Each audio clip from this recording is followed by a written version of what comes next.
Hey there and welcome to Upstart Magazine's 2013 Finals Preview show. I'm Sean Munaweera and joining me is Matt Walsh and Kevin Cheong. Gentlemen, welcome. Thanks for having us here. Yeah, it's a big week of finals coming up, so we've got plenty to talk about, I assume. Absolutely huge week. Before we get into the nuts and bolts of all the finals games, how about we start with a very quick highlight of 2013?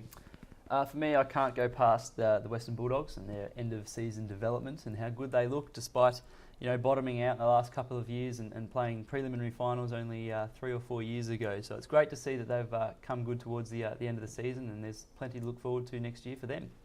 I've got to go with you and with the Bulldogs. I predicted them to finish last this season. Put some money at the TAB on them winning the wooden spoon, but they've far surpassed my expectations. But as an Essendon fan, my highlight is that the season's over for us. It was quite tough as an Essendon fan, I should say, to go through all the rumours and the innuendos, and I'm just glad the season's over and we can move on to a much better 2014. Absolutely. I'm going to have to say my big highlight. A couple of days ago, the 2013 AFL Rising Star went to Jaeger Amira. Now, you were laughing at me a little bit before, but I am going out on a whim and saying that I believe that Jaeger Amira has the capabilities to become the greatest midfielder that the game has ever seen. He's just a fantastic young kid. I think we need a new host. There we go.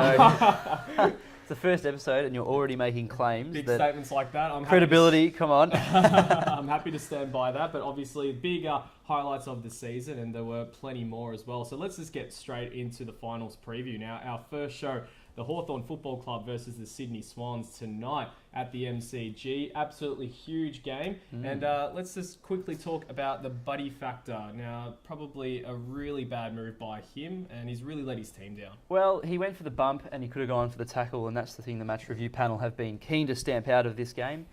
So I think it's fair that he got 2 weeks down to 1 with an early plea, and he'll do his time. But I think the lucky thing for the Hawks is that they, regardless of if they win or lose, they'll be playing next week as well. So, well, as you said, he could have gone for the tackle.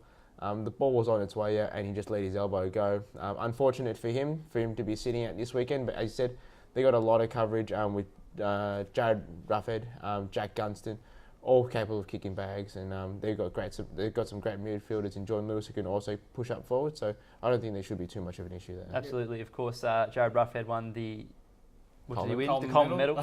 So for the most goals kicked in the season. So I don't think they'll have too much of a problem trying to produce goals. But of course, team without Buddy, you'd probably prefer to have him in, even though the stats suggest otherwise. Big exclusion there, but we also have a big inclusion in Kurt Tippett for the Sydney Swans. Now, how big is his influence going to be on the game tonight? I'm not too sure, to be honest. They worked really well with Jesse White and arresting Ruckman, as well as Mitch Morton, who played.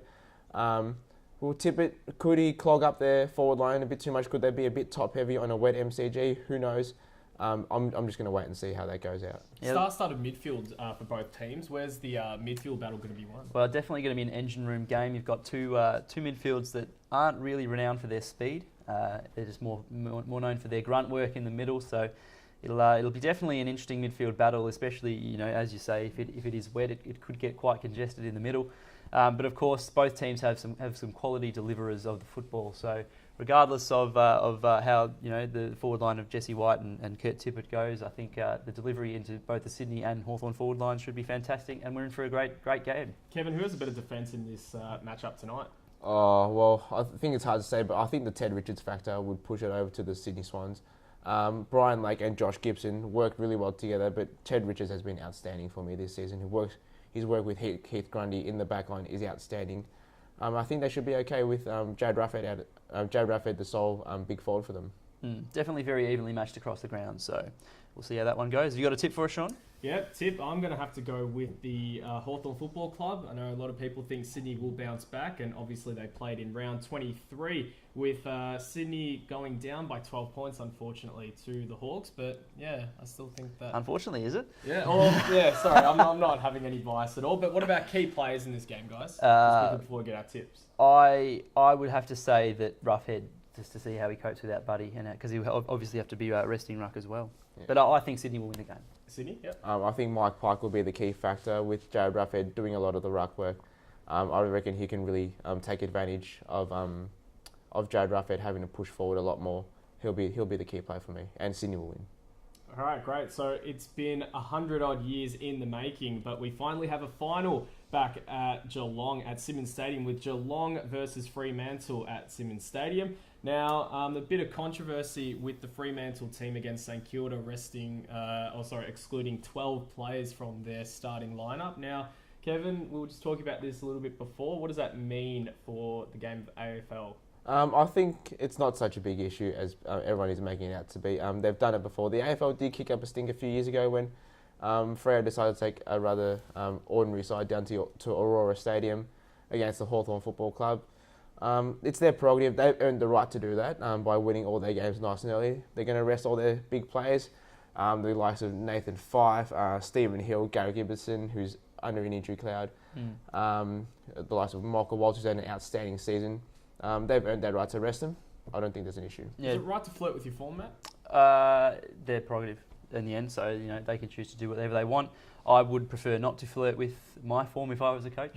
But that's the way Ross Lyon operates. I mean, he's an enigma, you could say, in the game of AFL. So it's totally up to him. But an interesting point is the AFL. Well, Andrew Dimitri came out during the week and said that the AFL have organised a charter flight for Fremantle straight to Avalon, instead of going the normal route to Tullamarine. It's obviously a great thing for them. Yeah. It just means that that's less time on the road after getting on a 4-hour flight, and it just it evens it up in the sense that most people would be expecting that sort of a game to be played in Melbourne. So Fremantle probably being helped out by the AFL for this game, even though it is in Geelong. Now we all know that Geelong are littered with star-studded players in the midfield, defence and forward line, but a big injury cloud for me is Tommy Hawkins, who can barely bend down to tie his shoelaces. Now, where do you think the big man is at? I reckon he's bound to explode at any point. I reckon he's a great player. He's under an injury cloud, but I think he's proven in the past that he's been able to step up when he's needed. He'll probably play on someone like Luke McFarlane if he plays, or Zach Dawson. Zach Dawson's had a pretty good year this season. Pretty good. He's been in good form, I should say. Mm-hmm. But I don't think it's such an issue. Tom Hawkins, he's proven himself before. I reckon here's his chance to do it again at Cardinia Park. Exactly. Regardless, if he makes a contest, you look at the brigade at his feet, and you've got the likes of Steve Johnson, Motlop, Paul Chapman. So there's big names also in that forward line that could definitely take the slack for him. Paul Chapman could be an absolutely amazing sub, couldn't he? Absolutely, he comes on and he has an impact, and he loves a good final. So expect Geelong to be pretty fired up for this one, especially after their poor showing against Brisbane. Now, Brownlow medal favourite Joel Selwood is probably going to get not probably, he will most probably get.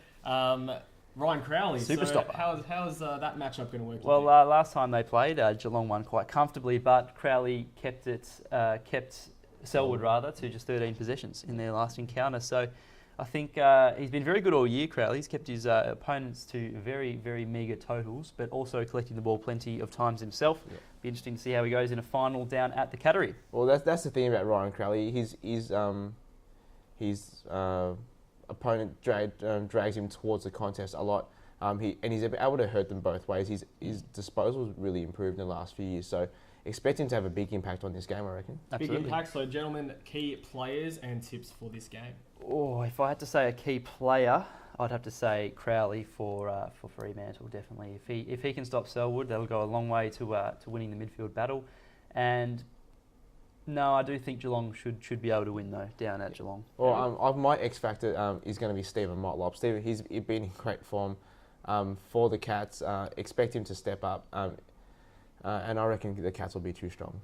For me, Nathan Fife, key player with the Fremantle Dockers, creating a massive upset at Simmons Stadium. Wow. We'll move over... Credibility. What are we saying? We'll move over to our next game, and tomorrow night we have Collingwood versus Port Adelaide at the MCG. This is going to be an absolute cracker. Unfortunately, last year we sadly lost John McCarthy, who did play for both teams, and this is going to be a fantastic effort by the Port Adelaide Football Club, considering where they were last season. Now, Matt, what does this mean for the Fremantle, for the Port Adelaide Football Club from where they were in season 2012? Well, season 2012 wasn't great for them, but then, as you said, their off-season was just about as bad as you can have.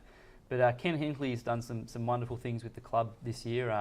And David Koch as well. Absolutely, yeah, and the new major sponsor in Renault, and it's wonderful how they've been able to turn it around on field as well. You've got some great young kids coming through. Need and Wingard and all these players, and Jay Schultz has reinvented himself. But at the MCG on a Saturday night with 60,000 screaming Collingwood fans, rather, I think they'll be too strong, even though that Port have had a fantastic season. We obviously don't want to refer to the Collingwood fans as ferals at all, but Kevin, where do you think this match is going to be won and lost? I think it'll be a great midfield battle. If on a wet Melbourne night, I think Collingwood's midfielders will be way too strong. The likes of Swan, Pendlebury, Beams, they're all seasoned bodies against the young Port Adelaide side, but got to hand it to Port. Their 2011 season was absolutely hideous, and then in 2012 they really stepped it up, and I think their progress under Ken Hinkley has been outstanding. In 2013, made the finals, but I don't think they've got the firepower to match Collingwood. We saw Collingwood put up massive performances against Geelong and Sydney, the reigning premiers. Now, could there be a possibility where we may see a team outside the top 4 win the premiership? Anything's possible with Collingwood. And if you look at their injury clouds throughout the year and players that are coming back and all that, they've got some big names, and they've been able to fill the holes quite well and ended up finishing 6th on the ladder, which is probably below where they would have liked to have performed. So they have had injuries this season. Well, exactly, yeah. but they probably think that they probably deserve to be a bit higher, and will obviously play like that, I assume. Yeah. Well, as an Essendon fan, without wanting to sound too biased, but I certainly hope not. I think they've done really well to get to where they are, but I think the firepower of the likes of Geelong, Sydney, and even Fremantle, I don't think they'll be able to match them. Especially if they have to travel over to Perth at some point or up to Sydney. So, again, great effort by the Port Adelaide Football Club to make it to the finals. Now, gentlemen, key players and tips for that match. I would have to go as my key player to Scott Pendlebury. He's just a machine, really, especially with those balls that he can just get in there and win and get those kicks. And we saw last week he sharked one from the middle, ran about 20 metres to 65 out and put it through on the left boot. So I think he's going to have a big game, and if Port can't stop him, Collingwood should win quite comfortably. Kevin? My key player would have to go to, I think, Travis Cloke. I reckon if he can get on top of Alapate Carlisle early, he should be too good for him, and Collingwood for me. Yeah, I'm going to have to agree with you, Matt, with Scott Pendlebury being the key player for this match and Collingwood in a quite comfortable match for them.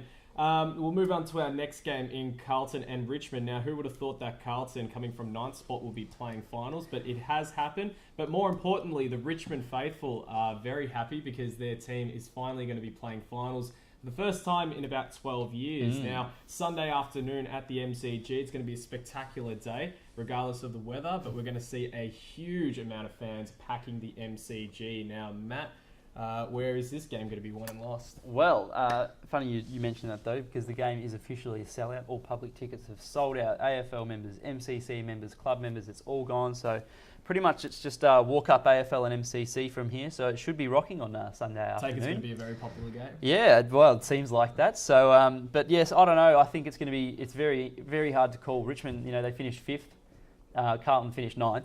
So statistically, you look at that and you think that Richmond should win, but recent outings between the two teams would suggest otherwise. The last 6 years, Carlton have dominated Richmond quite comfortably, with the exception of round 1 this year, which they lost by only 4 or 5 points. Yeah. So I think Carlton definitely have the wood on Richmond, and if there's any team in the bottom 10 that Richmond would not like to have played, I think Carlton would have been quite high on that list. You think with all the times that Richmond finished 9th that they could get a bit of luck, but obviously this is going to be a key game, Kevin. Now, with Carlton scraping into the 8, do you think there'll be any players that maybe believe that they don't deserve to be there? I don't think that's how footballers work these days. I think they'll be relishing this opportunity to play finals again.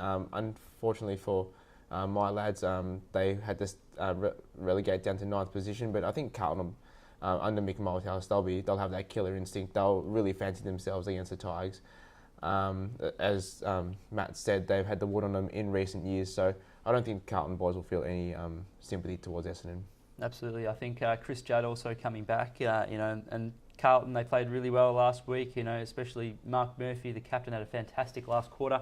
possibly the making of him as a captain, one could say. So it's Spectacular probably finish to that game against Port Adelaide. Absolutely. Really dragged them over the line. Yeah, kicked a couple of clutch goals there, especially one in the last quarter, and set up a couple of others. And it was just fantastic to watch from a Carlton point of view. So it'll be interesting to see how he goes in a big game like this, where he has struggled against Richmond this year. How do you think Richmond are going to go? Obviously, first time the first time probably all the players have been playing finals, and Chris Newman finally getting his chance to play finals. I don't think they'll be too overawed by the occasion under Damien Hardwick, who's had his share of success. So I think they'll be okay. With Chris Newman, he's got a very level-headed sort of character. I think he'll be able to calm the boys down, along with Trenton Cotchin and Brett Delidio. I reckon even though they haven't played finals, they've got a lot of experienced heads there. I reckon they'll be okay. All right, gentlemen, key players and tips for this game. I'm not going to go with a key player. I'm going to go with a key play, one could say. Yeah. I think the way that Carlton, if they get their ruck structure right, I think they'll go a long way towards winning the match, because they've experimented with three ruckmen, Hampson, Warnock and Cruiser all year. Hampson's been he's been put on the back burners, but it just depends if they decide to go with a tall forward who does work as a second ruck, or if they go with the two ruckmen. I think Cruiser should ruck the most of the game, and Levi Casbolt should play, and the way that it should fall from there is that Carlton get the first choice of the ball, get the clearances, and they should win. But conversely, if they don't, Richmond win. Mm-hmm. I think I'm going to go with a bit of a rough here. I reckon Tyrone Vickery is the guy to watch this weekend. He had a great game against Essendon. Really tore the backline to shreds with Jake Carlo, who's been outstanding this year. Did a number on him. I reckon he'll be the real X factor for Richmond. If he can get up and going, I reckon he'll be able to really stretch that backline, and he'll be the man to watch. I think Mark Murphy will have another captain's game, with Carlton just getting over the line in a very, very close one. Which game, just very quickly before we end the program, is the one that you're most looking forward to? It would have to be tonight. I think Hawthorn Sydney, they've had some classic battles in the last couple of years, including last year's grand final, so it'll just be another chapter to what should be a great rivalry for a couple of years to come. Kevin? I reckon Carlton-Richmond for me. Richmond haven't been in the final series for yonks, so I reckon they're a real chance to get up this weekend, even though the Carlton Football Club have had the wood on them. But I think this is Richmond's time to shine. Yeah, it's going to be a great battle on Sunday afternoon in a packed MCG, we hope. Now, that does bring us to the end of the program for today. We are obviously going to be back next week previewing all the matches and all the issues from the matches to come. I'm Sean Munaweera, Matt Walsh, Kevin Cheong. Thank you for joining us, and we'll see you next week on Upstart Magazine's Finals Preview Show.